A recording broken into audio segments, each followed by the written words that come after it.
chosen ones, empaths, we know that narcissists can't create their own supply, right? We know that. A lot of people know that. It's quite common amongst like people that are looking into narcissistic abuse and stuff like that. We know that they don't create their own supply, and we know they're dependent upon an empath mainly. They do have other sources of supply. They do settle for other sources of supply, but we know mainly their target is an empath, someone that will pour forth the love, someone that's not awakened yet, you know, that will tolerate the abuse. And there's two ways that you can look at this, right? On one side, people say that the narcissist will suss out another narcissist, and I do agree with that to some extent. But what you've got to understand that is, if for example, you've been involved with a narcissist and your supply is starting to get withered away, because naturally we wither away through the course of time. Our supply is not as potent, and to unearth some supply from us, they might try to make us jealous. They may try to talk to someone else, and that's what you've got to realize. It's like sometimes they're doing things, if they're speaking to other people, to actually invoke a reaction from you, something to liven up the relationship in their eyes, you know, to make you be on your toes a bit. But this is where they're blind, because they often run into narcissists, like I say, right? So what I believe happens is they're so preorientated. I don't know if that's even a word. They're so orientated in finessing you, or that they'll get themselves into a dangerous situation. Sorry, I'm getting quite. It's hard to get to the point, but they will, like, they're blindsided. That's a good way of putting it. They're blindsided. So as they're encountering this new individual, they're actually blindsided to what they're walking into. Like I said, the grass is greener and stuff like that. But let's just say that they're using this supply as a reaction. They don't realize what they're getting involved into. Please press the like and the subscribe button. Help your brother out. It'll take 2 seconds of your time. Thank you. So, you know, back to what I was saying. Our supply is withering away. They're caught in a new supply. You know, they're blind. They're blindsided to what that person is. Now, on the other side, we've got this new supply who's also a narcissist, right? And they're putting on this mask to our narcissist. So they've both got these masks on with each other. And they're both love bombing each other. They're both doing this stuff. And they may notice certain tendencies, but what I will say is narcissists don't really stay on their own for a long period of time. They don't normally do it unless they have no options. Like, they have no options, and you'll start to see them wither away. You'll start to see them start to fade out, decompose. You'll see them dying out if they don't have anyone around them, you know. So they'll look for other means, like a family member or a sibling or something like that, and try and seek some supply from friends, or that's what they'll try to settle on. But let's just say these two, our narcissist that was in our lives, went off and met this new narcissist, right? And they don't know. Eventually the penny's going to drop. Eventually they're going to realize what they've run into. Okay? And then when they realize that they're being manipulated, they're seeing someone do what they do to them. But they're also doing it back at the other person. And there's nothing there. They're both dead individuals. There's nothing there beneath the surface. There's no one pouring forth love. There's no one appeasing to the narcissist. There's no one, giving them that potent supply. So if I know it's quite sick and I don't even want to paint the picture in your heads, but let's say they were intimate with each other. There's nothing there. There's nothing there. There's nothing there at all. And both of them are just using each other for gain within their own lives. So, for example, the narcissist might even just stick around the narcissist purely for the fact of hurting you. Purely for the fact of trying to invoke a potent supply from you once again. Because you got to understand that when we're with them and it's a bit mundane and it's going day to day and our supply is getting withered away, we're getting devalued, we're getting abused, we don't realize what's happening, we're holding on to the love bomb, we're trauma bonded. Naturally we wither away because we can't tolerate, no one can tolerate that abuse for long extended periods of time. Some of us can handle it for longer than others. Some people get caught up in the reactive abuse and they end up doing something to the narcissist where the narcissist starts to play victim because they can't contain it any longer. They do something so bad to the narcissist that can get them in trouble with the law, and some of these people end up in prisons and stuff like that but realistically they were actually the one who was being abused through the course of time, But going back to the topic, you got to realize that the narcissist will probably settle for another narcissist purely to get back at you, because you've got to understand that you're actually priority. Even though you're not actually their main source of supply anymore, if they've cut you off, they're orientating their whole lives in pursuit of damaging you, because they want to, back to what I was saying, they want to invoke this potent supply from you. And whether this supply from you is like the loving supply that you used to give, or it's in an emotional hurt supply, it doesn't matter for them. Any supply is supply. So once they realize with you that they can't get any more supply out of you like they used to do back in the beginning days, and you hear them always say, I wish it was like it was in the beginning. They'll say things like that. That's how deluded they are. They don't understand that being in a marriage or going in a companionship is about the long haul. It's about moving forward and going through the course of life together, through the peaks and valleys, the ups and downs, the rises, the falls. It's about going through these things together as companions. They don't see any beauty in that. They don't understand it. Two empaths will understand about enduring hardships and standing firm with each other, being by each other's side, stuff like that. They don't understand it, so they'll just think, they want you back at the beginning when you had a potent supply. So they kind of dust their hands with you and think, you know what, I'm just gonna hurt you now. I'm gonna get some supply out of you. I'm gonna make you come begging for me. I'm gonna make you want me back like the most. I'm gonna make you want me so bad, and that's what they set out to do. So they often end up in toxic situations around other narcissists, psychopaths, stuff like that. But then once they're in these situations, they've got nowhere to go, because on one side they've damaged us, the one person who was good in their life, that was sent by God to encounter their lives, which beyond their comprehension, but we were sent to them as a messenger. We were sent to them as a moment for them to turn their lives around. We were sent to them as an opportunity. We were sent to them as a blessing for them to appreciate again, for them to be tested with how they treat us. That's what we were sent in their lives to do. They failed that. They've run off to a new supply. They've run into another narcissist, and they've then thrown it in our face that they're cheating or whatever. They've deliberately may have even left evidence for us to find out, to invoke some emotions. I've heard of stories where people have sent sexual videos of the person they're with now. The narcissist will do that to their ex. They'll try all sorts of things to scar your heart and scar your mind. But what I'm saying is, once they've implemented,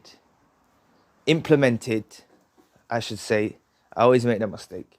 Once they implemented this tactic of doing this kind of toxic behavior to us, it's kind of like there's no way back to us. There's no route back to us, especially if we've door slammed, we've utilized no contact, we've stopped reaching out to them, we stopped pleading for them, we stopped wanting them back. You know, they often do so much damage in the beginning that we're so hurt, but as time goes forward, not time doesn't heal, like I always say, but through time we learn how to deal with it. We eventually get to that point when we think, whoa, why was we with that person? Why was we with that dusty weirdo? So at the time when we become like we're healing, they want us back. That's what happens. And that's why you will see later on in their lives, when they grow older, God, how the narcissist ages. The narcissist ages so bad. Yeah, they age like milk. They go so bad. Yeah, some of them, like, you know, they become so bad in their life through age. They really do. Like, and they may get involved in drugs and alcohol and things like that, reflecting on missed opportunities of sources of supply. You know, they'll be there. They never let go of you. That's what you've got to understand. They invoke all of these codependency issues within people, make us codependent upon them, and you know, we as empaths we start to feel that we can't function in the world without them and stuff like that.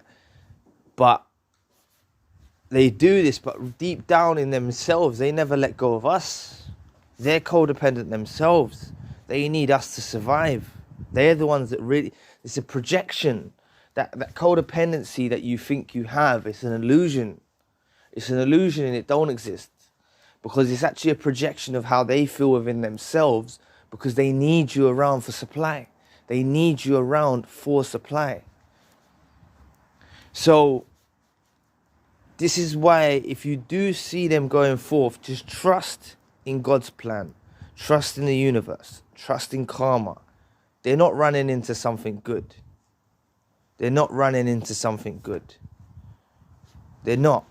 Because they make silly decisions. After they've had something good, they make silly decisions. Because they're so inflated. They're so blown up out of proportion through all of the supply and love that we've given them.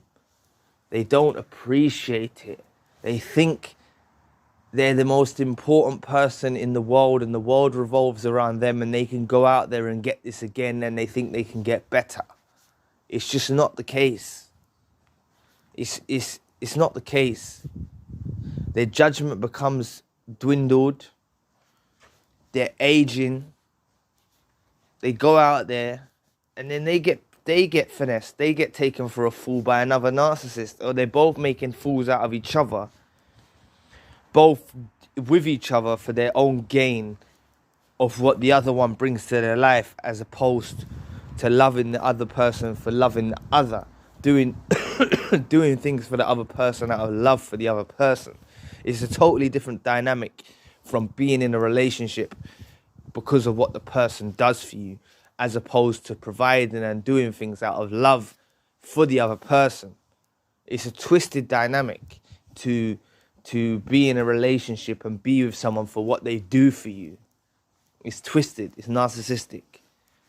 If you're in a relationship like that, cut it dead. You need to be in a relationship where you're loving for the other person. You're doing the things out of love for the other person. Not because you have to. Not because you need to. Not because they tell you to. No. You're doing these things out of your pure love from the other person. And it's a two-way street. They're doing it back to you as well. They're doing things out of love back to you. And this is what I'm saying. When a narcissist meets a narcissist, none of them are doing stuff out of love for the other person. They're both in it for their gain. Our narcissist, for example, that was in our lives is with this other narcissist or ran into a narcissist and is trying to display it in our face like it's the best thing in the world.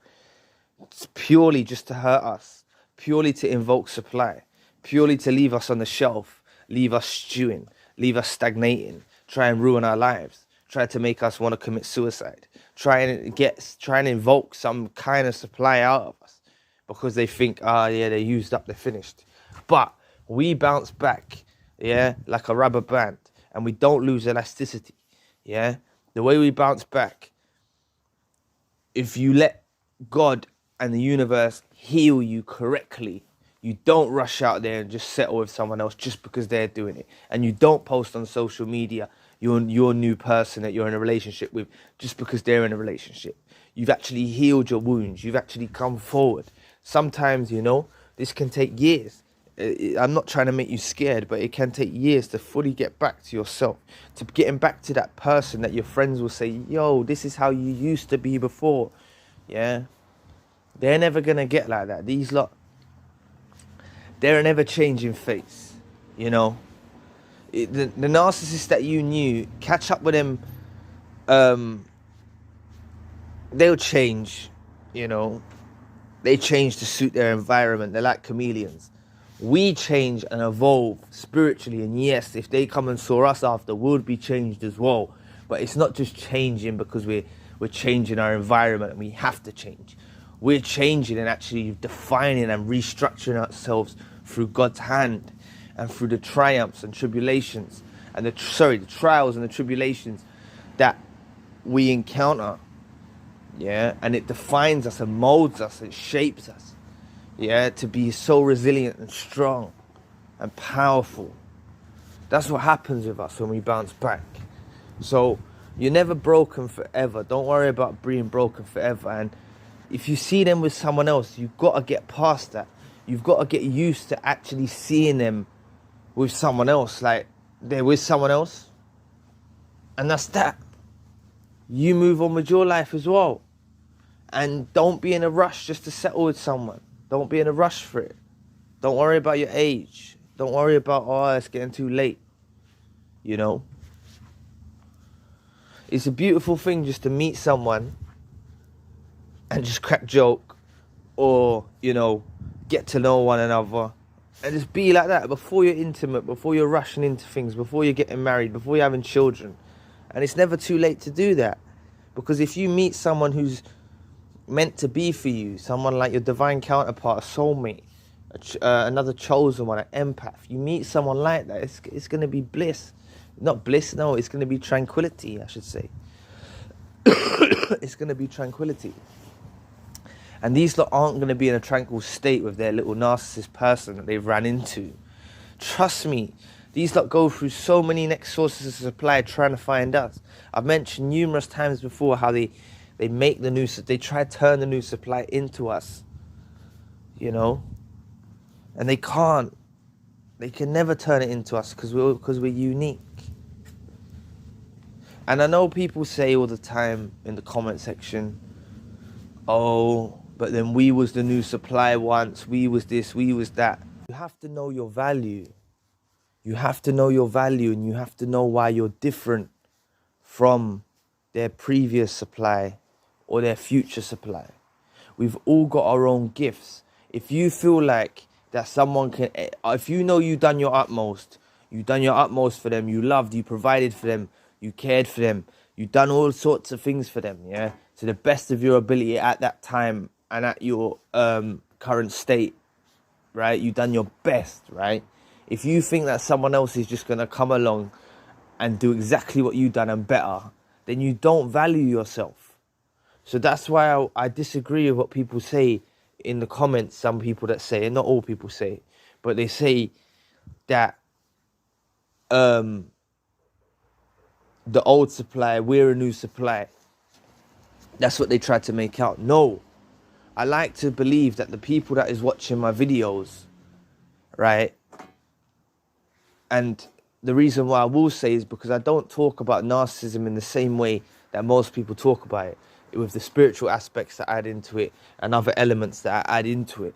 So that's why I'm not looking for like loads of subscribers and stuff like that, because I'm not talking about narcissism in the same way that will attract the masses, right? But what I'm trying to say to you is, know your value. See why you're different from others. See how you're unique. See how you're unique and why you're different from others, and why it's not easy just for someone to come along and pick up where you left off and do it a whole lot better. Because we know the narcissist isn't able to pair bond. We know that. It's proven they can't pair bond. So therefore, the relationship was relying off us as empaths to actually fuel the whole relationship, to maintain the whole relationship. Everything was based off us as an empath. It was a one-way relationship. Everything was us.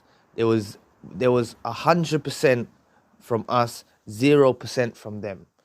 Everything that we thought that they done was actually done with a hidden hand and a manipulation tactic, and it was actually offering us nothing. It was offering zilch, right?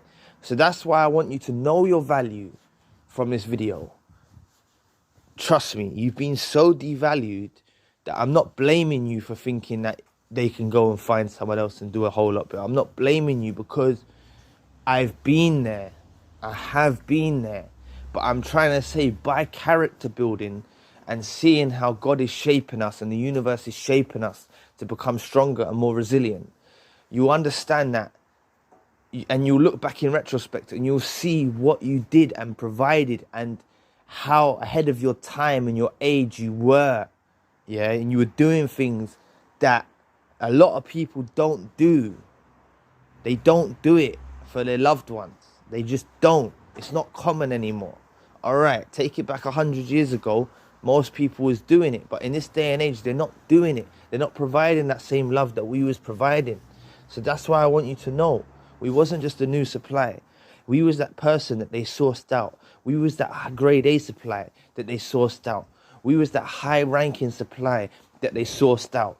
They deliberately manipulated us and ensnared and entrapped us to catch us, to bring them that potent supply. And once our supply got withered away, they tried to invoke an emotion in us by flaunting in our face, them speaking to other people or doing this stuff to knock us off path, to try and reset us back to the beginning of how we were when we first met them, when we was giving them that potent supply. And they tried to get us to that point, but a lot of the times they end up invoking negative emotions from us. And when they see that happening, they kind of just push us away. Or even if we're trying to get close to them again, it's still negative to them because they look at us as desperate and they push us away. But they got what they wanted. They got their potent supply back. And that's all they aim to do with this trickery and wizardry, right? That's all they're aiming to do. So don't fall victim to when don't get too fixated on what they're doing. They're with someone else. I know it makes us sick to our stomach. It's hard to bear. I'm not saying it's easy. But if you know your value and you keep building on your value, I'm not telling you to stop here. I'm telling you, if you're descending from the mountaintop when you was once on your high point of life, you're aiming for another climb ahead of you, back to the highest point and the peak and the zenith. You're hitting that highest point again, right? And it's all the way through that. It's ups and downs through life. But through this, we can build our character, and it can strengthen us and shape us to become something so beautiful that we're going to be so advanced ahead of the narcissist that them in their little narcissistic relationship with another narcissist or psychopath or sociopath or whatever they're doing, another toxic individual, is never going to equate to us. It's never, ever going to equate to us.